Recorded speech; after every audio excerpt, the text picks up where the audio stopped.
Hey guys, today I have 20 more things you may not have known you could do in Final Cut Pro. I've made videos like this a couple times before. If you somehow missed those, I'll link to them down below. You guys really loved those videos, but I have to say, this might be the last time I make a video like this for a while because I'm really digging deep here. All right, let's just jump right in with tip number 1, which is that you can actually color correct your clips in the browser. Did you know this? This log shot clearly hasn't had any LUTs or color grades applied to it. That's something you would probably normally do while you were editing in your main timeline, but you can do it here in the browser. All you have to do is select this clip, head up to the clip menu and select open clip.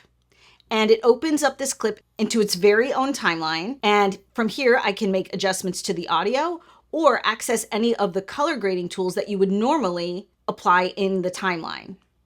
Once I'm done making my color adjustments, I'm going to arrow back to my main timeline. And now if we look in that browser window, there is my color corrected clip that I can bring into my timeline and not have to worry about color grading while I'm editing everything together. Number 2 is about sorting the events in your library sidebar here. If you head up to the View tab, you can choose to sort your events by date created or their name. Number 3 is a tip to help you color correct multicam clips. Now, unfortunately, in Final Cut Pro, you cannot have your angles and your scopes open at the same time in the viewer, which is kind of a bummer because I like to be able to see both my angles so I can compare the shots and the scopes while I'm color correcting. This is a bit of a workaround. If we head up to the Window tab, you can show in Workspace your event viewer. Your event viewer pulls up whatever you're clicking on in your browser, and your viewer is still showing you what's in your timeline. But you can switch the view of your event browser from the raw media in your browser to your video scopes. Now, the thing that I don't love about this is that I'm still seeing whatever clip I'm selected on in my browser, and I still have to have the browser window open to see the event viewer. So typically what I would do is just kind of reset these frames so I could minimize all these other windows and really maximize my scopes. I personally would love to see a dedicated multicam color correction workspace with angles, scopes, the viewer, and no browser. Is that doable? I hope to see it soon. All right, let's move on to our next tip, which also includes the event viewer. The event viewer also has the ability to show a custom overlay. I'm going to link to a video down below that shows you how to use custom overlays and where you can get some great free ones on my website. And being able to view these custom overlays while you're browsing your shots can really help you pick shots that will look successful in your final edit when you upload it to a social media platform. My next tip is about making your graphic overlays title safe when you convert a 16:9 timeline to a, let's say, vertical timeline. So here's a graphic overlay I made with one of the build-in, build-out templates that comes with Final Cut Pro. But the challenge is when I duplicate this project as and convert it to a vertical format with Smart Conform enabled, look what happens to my text overlay. My title gets shrunk down so tiny, and I would have to maybe pick a different effect or reconfigure this in some way. Instead, you might want to reach for this category of titles, also native to Final Cut Pro. These are the social titles, and what makes the social titles unique is that they are responsive. So if you look at the same video clip, I've picked one of these social templates, and when I convert that to a vertical video, it automatically reconforms to that 9:16 aspect ratio. And I don't have to do any tweaking or switch this effect. It works in both formats. Here's another hack for you. If you had a shot like this with kind of a grayed out sky and you wanted to add a little bit of a bluish gradient to the top, I'm going to guess that you would head to your generators, reach for the custom solid, turn it blue, and add a graduated mask. But I think there's an easier way to do this. I'm going to recommend you head down to Textures and select the gradient. Then in the Generators Inspector, take that first color and turn it to the color that you want to put in the sky. And then choose that second color and make it pure white. Then in the Video Inspector, change the blend mode from normal to multiply. Then you can just play with these on-screen controls to get your placement right. And to me, that just feels a little faster than the other way. My next tip is about a setting in the viewer. If you look at my inspector window here, you can see I've scaled up this clip to about 150%. But if I wanted to know how much real estate I had left on the perimeter, I'm just gonna hit the transform tool and then this button here. And now if I zoom out, I can see how much of that shot around the perimeter I have to play with if I wanted to keyframe a move on this shot. My next set of tips are all in the inspector. Did you know that you can extend the length of your inspector pane by just double clicking on the top here? And now the inspector extends the length of your entire UI. This is great if you have a lot of effects on a clip, or you have maybe a third-party plugin that has a ton of settings. You can see everything here.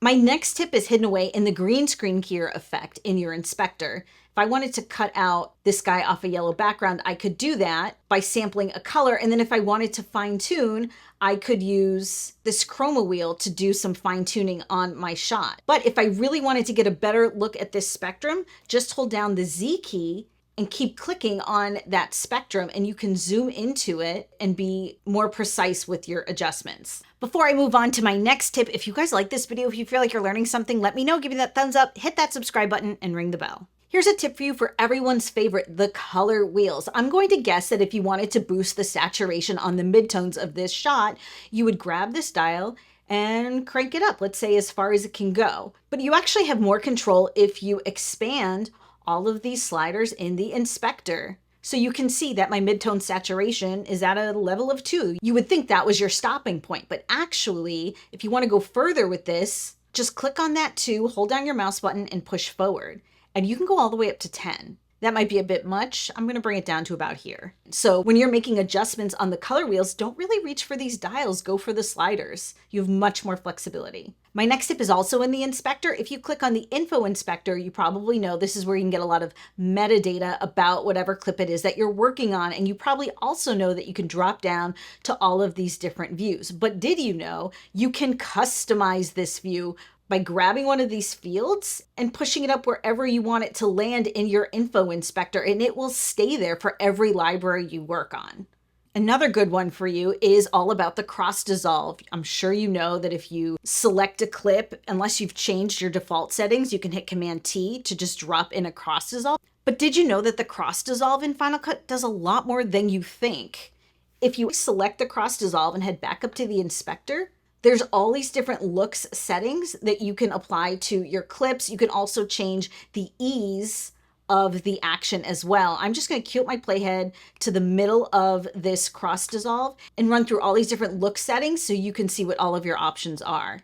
I'm going to select sharp and I'm going to change my ease to out, and I'm going to crank up the ease all the way. Now you can see the difference between the standard cross dissolve and this one. My next tip is a juicy one. It's about using chapter markers to add chapters in QuickTime. So here in my timeline, I'm just going to add some markers by hitting the M key twice and selecting this option here for chapter. Let me add some chapters in here.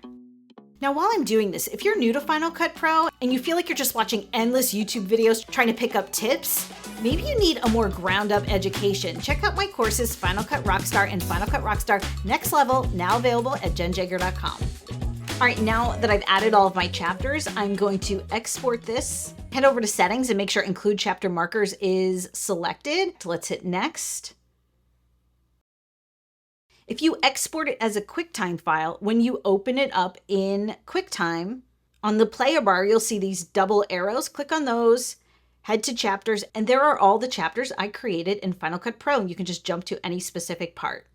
Here's a good one that I bet a lot of you didn't know. I'm sure you know that you can apply a blade speed to your clip by holding down Shift and B. And then you can grab this little bar at the top of your timeline and speed up, let's say, the first part of your clip and then gradually slow it down over this gray section here. But did you know you can actually change the point where you created that blade edit? Just double click on this little black bar and edit the source frame. And then look, I can change that edit point.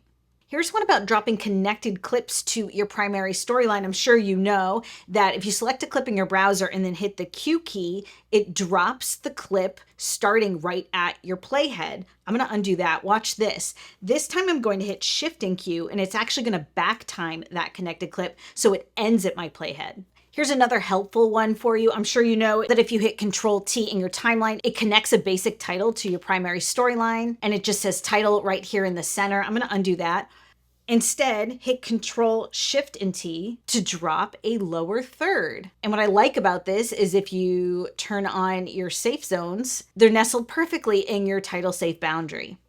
Another tip is about viewing keyframes on a clip. You probably know that if you select a clip and hit Control V, I can expand my video animation and look at the placement of my keyframes and move them around. But what if you applied an audio effect to your clip and added keyframes to that too? Just hit Control A, and then you can view and reposition those audio keyframes. This next one is something I use a lot. A lot of times when I'm doing these YouTube tutorials, I don't realize as I'm recording that sometimes I misspeak or say the wrong thing. So I have to go back and re-record my audio and fix it. But because of the way my office is set up, I've got a microphone on a C-stand above me. If I move that microphone, it's really hard to get the sound to match perfectly. So I use this next feature. You can see I had to do that with this timeline right here. Here's the stuff I recorded primarily, and here's a little bit that I had to go back and re-record. I don't even bother turning my lights on because I know I'm not going to be on camera. So I'm going to show you how to do this on this clean timeline here. I'm going to select this clip with my new audio, head on up to Modify, and select Match Audio. Then it's going to ask me which clip do you want to match? I'm going to select a clip for my primary shoot and hit Apply Match. Now, when we head up to the audio inspector under equalization, you'll see that it's set to match. If I click on this icon, here are the EQ curves that it has applied. Here's another one for you. I know that you don't just have to rely on these sliders to change the values here in your inspector. You can actually grab these numbers and push them up if you click down on your mouse button and push your mouse forward. But did you know you can actually go really slow, percent by percent, if you hold down the Option key while you do this for more precision, or if you hold down the Shift key, it goes super fast. And my last tip for you is if you don't have a dual display, but you want to be able to view another app simultaneously as you're editing in Final Cut, just head on up to Window and select Tile Window to left or right of screen. And then you can select the secondary window you want open. In this case, I've selected Slack. And then I can just slide this over. And this way I can see Final Cut. All of my windows are visible. They've just changed shape a little bit. And then I can keep an eye on my office Slack so I don't miss anything that's happening. All right, we've done it. Those are all of my tips. What did you guys think of these? Which one was your favorite? Which one didn't you know? I love to hear from you down in the comments. Thanks to everyone who watches all the way to the end. You guys are the best. Here's some other videos for you. I'll see you again.